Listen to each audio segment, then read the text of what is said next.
ब्याह के बाद गांव छूट गई, लेकिन गांव राहुल दिलो दिमाग से नहीं के छूटे। अनुषमा, कुछ दिन खातिर अपना गांव चल जा, अपना माई बाबूजी के पास। बहुत रात हो गई, सूझ जाई।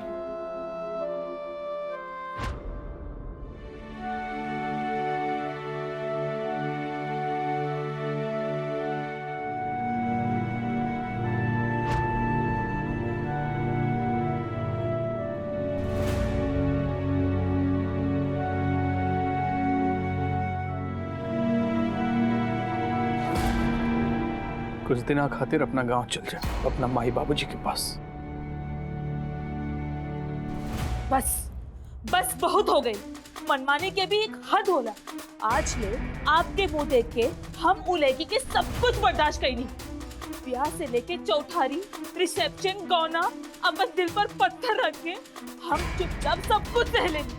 आप हमार एक बात काहे नहीं के समझत कि उ लड़की ई घर के पुतोह बने के या फिर निखिल के पत्नी बने के योग्य नहीं के। अरे उ लड़की में कोनो गुण ही नहीं के। देखा बेटी पुतोह के गुण अवगुण बतावे के, ओकरा दूर करे के जिम्मेदारी सास माई के होला। तो धैर्य रखा। कितना समय दी और कितना धैर्य रखी। जब ले उ लड़की हमार लड़का के प्राण ना खींच ली तब ले। अरे ममता, कभी कभी तो तू ही बात के बतंगर बना देवेलू। अरे शुभ शुभ बोला। एकर का मतलब बा कि प्राण न खींच ली? हमरा मतलब नहीं थे मालूम। हमरा बस इतना मालूम बा कि उ लड़की के ई घर में रखे खातिर ना ही हमरा लगे समय बा और ना ही हमरा में इतना धैर्य बा। ई बात के भी जान लिया। बस का कहल चाहता रू? उ लड़की कल से हमार रसोई घर में अपन कदम ना रखी। अब ई बात पर चाहे आपके बुरा लगी चाहे आपके बेटा के, हमरा कोनो फर्क नहीं के पड़त।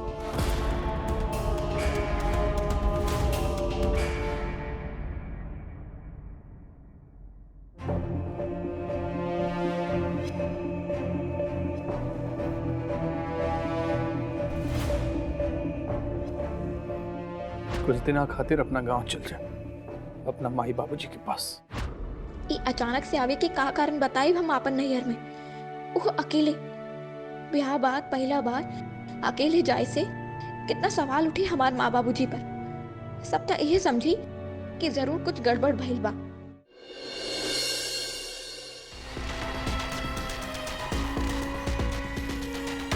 बिलैया के भाग से निम्मन सिकहर टूटल बा। ई बार तहरा के एक छटपटा के रखते भमशामा। चाल पे चाल ऐसन चाल चलब कि तहार हाल चाल खराब करके रख देब हम।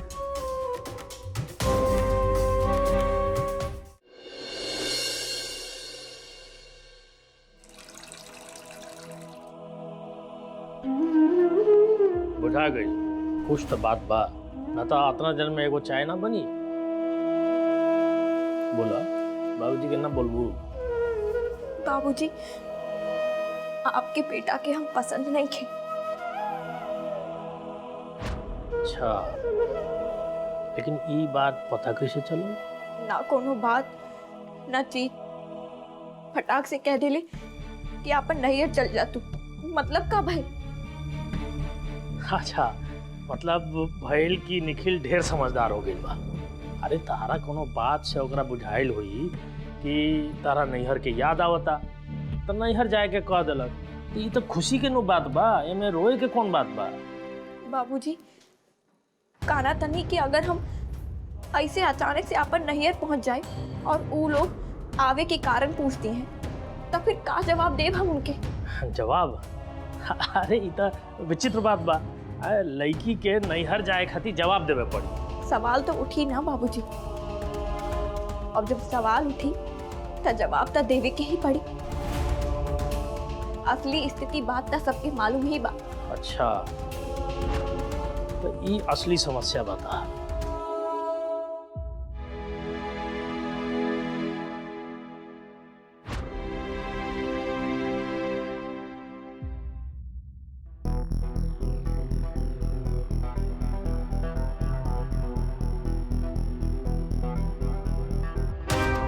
देखा तार समस्या के समाधान भेटा गई। ई ला फोन और लगावा अपना बाबूजी के। अरे ऐसे का टुकुर टुकुर देखा तरू, यही बहाने तनी बात विचार भी हो जाई। ला फोन लगावा समधी जी के।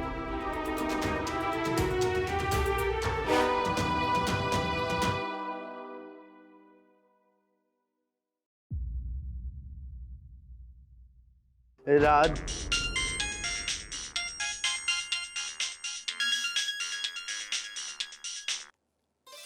हेलो। हाँ जय श्री कृष्णा। हम बोला तो नहीं, नरेंद्र झा। जय श्री कृष्णा समधी जी। ओहो भाग हमार समधी जी, सब कुशल मंगल ना? श्री कृष्णा के कृपा से सब कुशल मंगल बा।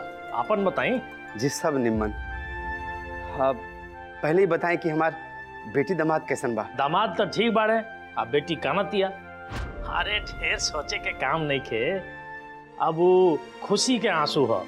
नैहर जाए के नाम पर काने लगली है। नैहर माना श्यामा आवतिया अपन गांव सोनपुर? हाँ अरे दोंगा तो करे पड़ी नू। अरे जोन विध विधान बा वो तो कर ही पड़ी। जरूर। अब समधी जी, अब सुबह सुबह इस और निम्मन का खबर मिल सकेला? जय श्री कृष्ण। अब बेटी दामाद पहला बार एक साथ आ रहल बा और तारीख समझे जी खाली बेटी जाई दामाद ना। अरे वो असल में का बा कि फैक्ट्री के ढेर काम पेंडिंग पड़ गई बा। अब निखिल के जब से बियाह भइल तब से ना वो फैक्ट्री गए ना ऑफिस जा पाइले ठीक से। हाँ इन्हें राजीव भी रांची गए बने, तब तनी अभी मुश्किल बा। यही से श्यामा अकेले ही जाई हैं। अब निखिल के चक्कर में हम देखत रहनी कि डोंगा में तनी लेट होता, यही से श्यामा अकेले ही जात रही। कम से कम मेधा तो टूट जाए के चाहिए। जी बिल्कुल सही। अब जे घर में आप जैसा ससुर रहे वो घर के पुतोह तो हमेशा बेटी ही बन के रहे। अरे हमार बड़ाई कल छोड़ी, आपन बेटी के स्वागत के तैयारी करी। आज सांझ ले राव चौखट पर ही पहुंच जाई हैं। जी जरूर। समझे की तैयारी शुरू हो गई बा, भोज भात सब की तैयारी शुरू हो गई बा। जय श्री कृष्णा। जय श्री कृष्ण।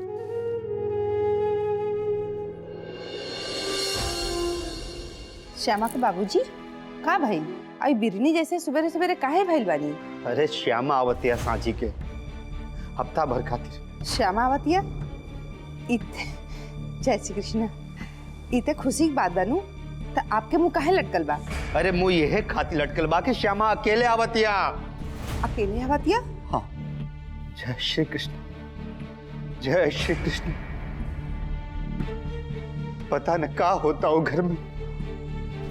जय श्री कृष्ण।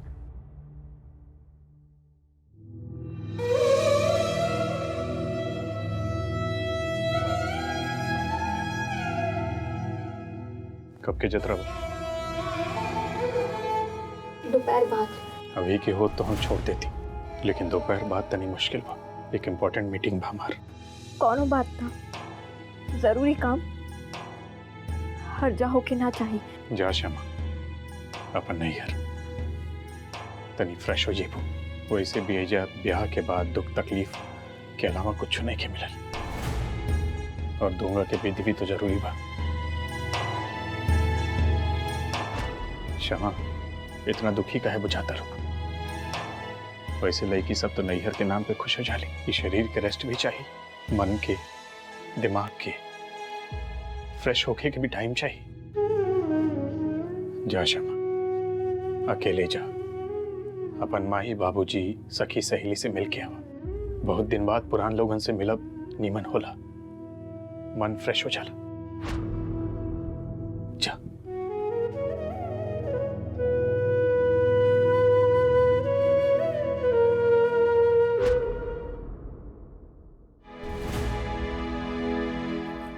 बिजली आराम से, कुछ टूटे फूटे ना चाहिए। ई मेला कैसन बा ही जा और काहे खातिर? हमार मन खुशी। बाप रे, इतना सामान केकरा खातिर बाबूजी? श्यामा खातिर। अरे नैहर जाती है तो खाली हाथे तो जाई ना। आबू मिसिर खानदान के बेटी ना, झा खानदान के पतोह बिया, तो मर्यादा तो निभावे पड़ी। बिजली सरिया गेल का? बाबूजी पुरान कहावत बा, कुत्ता के घी ना हजम होला। भले दुल्हन एडवांस होके के ई मतलब नहीं खे कि तू अपन संस्कार बिसर जइबू।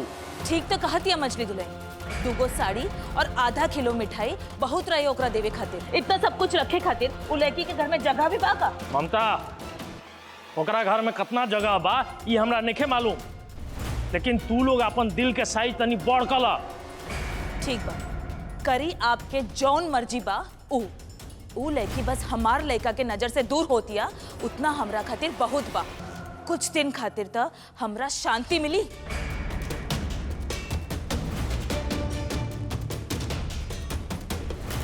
बिजली सब हो गई नो, तो हाली से गाड़ी में रखा। ठीक बा।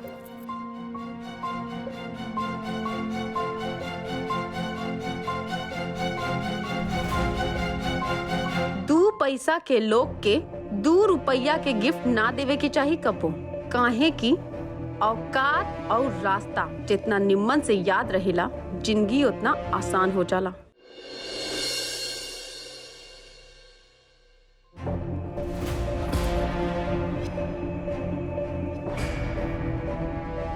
माई, हम नैहर जाता नहीं, कुछ दिन खातिर, बस 1 हफ्ता की बात बा। लेकिन अगर जरूरी पड़ी तो आप हमरा के बुला भी सकेनी।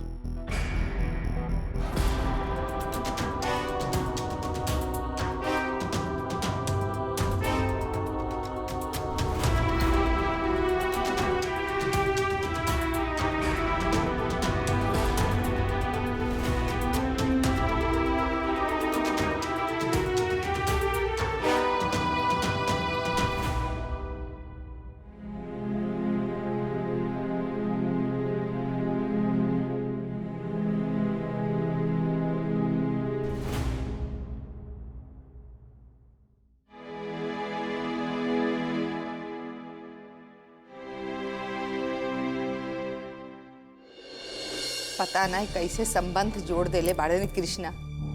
दोनों घर में अशांति पसर गई बा और मन में हमेशा दुगदुगी से ढुकल रहेला।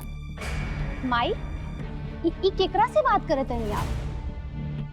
का भइल माई, पूरा भंसाघर चमका देले बानी, क्यों पबनी बा का? हाँ, श्यामा साजी क्या बतिया। सामा आज साजी के, ई तो खुशी के बात बा, लेकिन आप इतना उदास काहे बानी? माई, सामा के बेटी ना अब राजकुमारी सामा कही, भगवान तो किस्मत खोल देले। माने ई भइल कि साझी के राजकुमार निखिल झावत रे, मजा आ जाए फिरता। हम ता कब से उनकरा से मिले खातिर छटपटात रहने, लेकिन साझी के माने समय कम और काम बेसी बा, कैसे पार लागी हमरा से इतना? बस करा दुल्हई, श्यामा अकेले आवती है, दामाद जी ना आवता ना। का सामा अकेले आवतिया? डोंगा में बेटी आवतिया और दमाद ना? माने ई भइल कि ऊ घर के लोग अभी तक सामा के पतों के रूप में स्वीकार ना कइले। माने ई ब्याह पड़ गई खटाई में।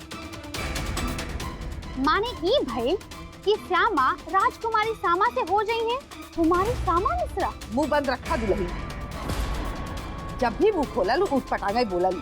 कभव अपने जिंदगी में शुभ बात कैले वा कैली। का लड़की एगो अपने नैहर में अकेले ना आ सकेला का? इतना छोटका बात के बड़का बतंगड़ बनावे के कोनो जरूरत ना बा। अपन मुंह बंद रखा। ये मुंह बंद करे के समय ना दिमाग खोले के समय बा। माई, ऐसन तक कबो नइखे भइल कि दोंगा में लड़की अपन नैहर अकेले गई होगी। हम तो अपन मुंह बंद कर ले, लेकिन गांव समाज वालन के पता चली तब का होगी? तो करा दे मुंह लोगन के मुंह बंद। हमरा तो बुझाता कि सामा के सास के चाल बाई सामा के घर के बाहर निकाले के, मुक्ति लेवल चाहती है सामा से।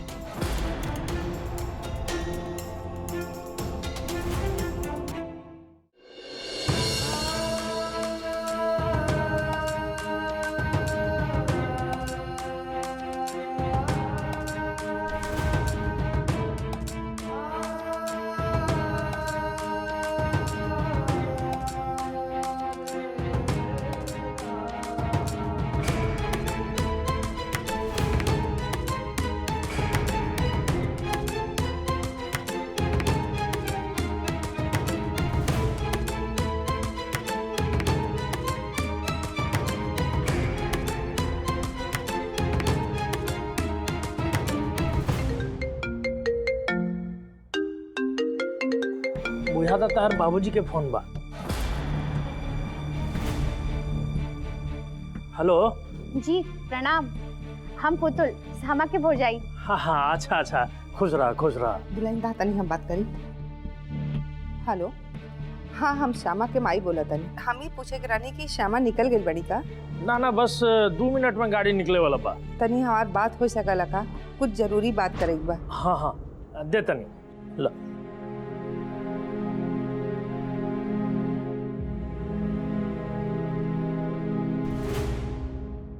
Hello hello hello.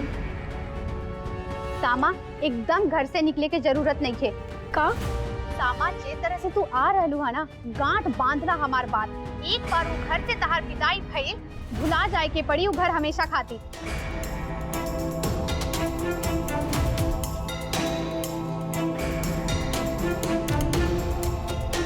ठीक बा भौजी, हम निकला तानी। निकला तानी? मती मारल गइल बा का तहार? कहा तानी कि ओइजा से हिलिया मत, और तू कहा तारू कि निकला तानी? हम रखा तानी, देरी होता निकले में, बस गाड़ी में बैठ गई बानी हम। बाप रे, पगला दी लईकी हमरा ता। ए सामा खबरदार, आपन ससुराल से गोड़ बाहर धइलू ता। अरे जे कहा तनी वो भेजा में घुसल की ना, कह देता नहीं हम, ना तो बहुत भारी पड़ी तहरा। वो गधा वाला हाल हो जाए तहार, ना घर के रहबो ना घाट के। सीधा गाड़ी से उतरा और अपन कमरा में जा। भौजी, लेकिन अचानक से दिक्कत का बा? दिक्कत जग हसाई हो जाई, जग हसाई। एक तो पहली बार आवत अरु डोंगा में, उहो अकेले, ऊपर से पूरा गांव समाज में ढोल पिटाइल बा तहार ब्याह के। का मुंह दिखाई जा हमनी के? कबू सोचलू हा? लेकिन भौजी, लेकिन वेकिन कुछ ना सामा, जे कहानी हाँ करा बस। ठीक बा भौजी, हम घरे पहुंच के बात करब। हमनियों के सुनला फाइनल बात। एजा आवे के सोचबो मत करी हा, टिकल रहा अपन ससुराल में। अगर हमार बात ना मनबू, जा जहाँ जाए के बा।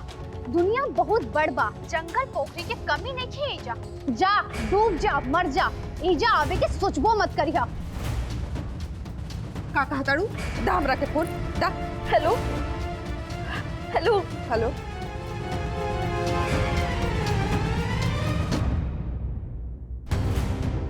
दुल्हन का कहलू? ई कैसे बात कहलू सामा के? आ तू काहे खातिर फोन कैले रहलू? माई, हम जे भी कहले और करले बानी वो आपके बेटी के भलाई खाती कैले बानी। ऐसे नीमन रास्ता अगर आपके मिली तो बताई, इस शहर के लोग और उस साथ की जिंदगी आसान ना होला। याद रखी हमार बात। सामा एक बार वो घर से निकल गई तो ससुराल ना कचहरी के चक्कर लगावे के पड़ी।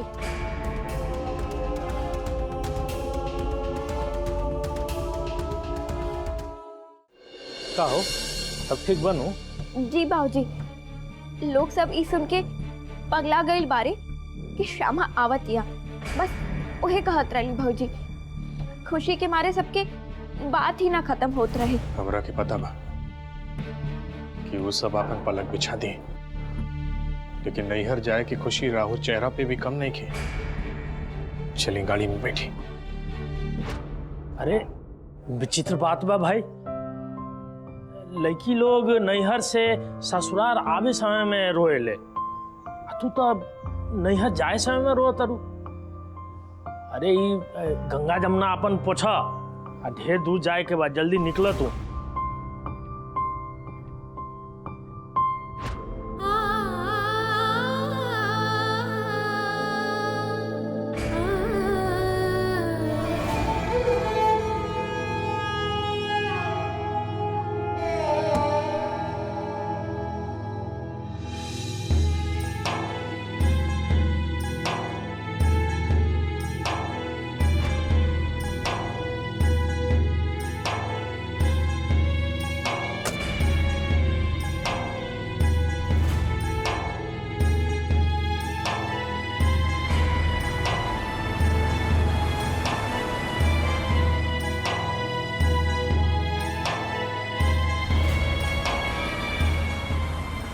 हमनियों के सुनला फाइनल बात। एजा आवे के सोचबो मत करी हा, टिकल रहा अपन ससुराल में। अगर हमार बात ना मनबू, जा जहाँ जाए के बा।